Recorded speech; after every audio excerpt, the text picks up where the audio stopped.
ಯಾಕಮ್ಮ ರಾಗಿಣಿ ಹೀಗ್ ಮಾತಾಡ್ತಿದೀಯಾ? ಇನ್ನೇನ್ ಹೇಳ್ಬೇಕು, ನಿಮ್ಮ ಮಗಂಗೆ ಕೆಲಸ ಸಿಕ್ಕಿಲ್ಲ ಅಂತ ಈ ಬೇಜಾರು ಅಲ್ವಾ? ಶ್ರೀಕಾಂತ, ರಾಗಿಣಿ ಏನೂ ಹೇಳ್ತಿದ್ದಾಳೆ? ಅಮ್ಮ, ಅದು ಇವತ್ತು ನಾನು ಇಂಟರ್ವ್ಯೂಗೆ ಹೋಗಿದ್ನಲ್ಲ, ಅಲ್ಲಿ ನನ್ನ ರಿಜೆಕ್ಟ್ ಮಾಡಿಬಿಟ್ರು. ಅವ್ರು ನಿಮ್ಮನ್ನ ರಿಜೆಕ್ಟ್ ಮಾಡಿದ್ರು ಅಥವಾ ನೀವೇ ಅವ್ರನ್ನ ರಿಜೆಕ್ಟ್ ಮಾಡಿದ್ರು? ಹೇಳಿದ್ ಕೇಳಿಸ್ತು ತಾನೆ?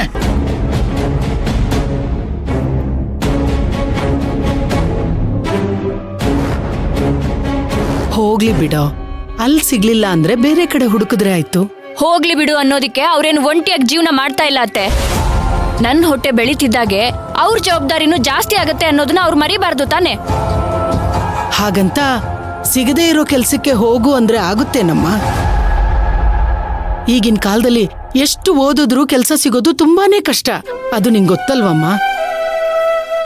ಸ್ವಲ್ಪ ತಾಳ್ಮೆ ಇರ್ಲಮ್ಮ, ಎಲ್ಲ ಸರಿ ಹೋಗುತ್ತೆ. ಶ್ರೀಕಾಂತ, ಹೋಗಿ ಕೈಕಾಲು ತೊಳ್ಕೊಂಡ್ ಬಾ, ಊಟ ಬಡಿಸ್ತೀನಿ.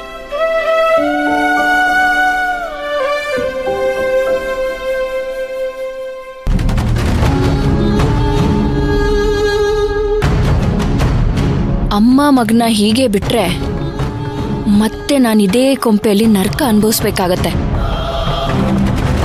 ಇಲ್ಲ, ಇದನ್ನ ಹೀಗೆ ಮುಂದುವರಿಯೋದಕ್ಕೆ ನಾನ್ ಬಿಡಲ್ಲ. ಶ್ರೀ ದಮಯಂತಿ ಅವ್ರು ಹೇಳಿದ ಕೆಲ್ಸನೇ ಮಾಡಬೇಕು. ಮಾಡೋ ಹಾಗೆ ನಾನ್ ಮಾಡೇ ಮಾಡ್ತೀನಿ.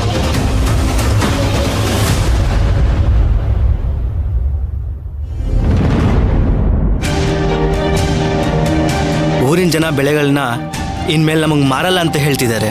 ಅವ್ರಿಗೆ ಲಾಸ್ ಆದರೂ ಪರವಾಗಿಲ್ವಂತೆ, ಆದರೆ ಅವ್ರ ಬೆಳೆನ ನಮ್ಮ ಕಂಪ್ನಿಗೆ ಮಾರಲ್ವಂತೆ ಸರ್.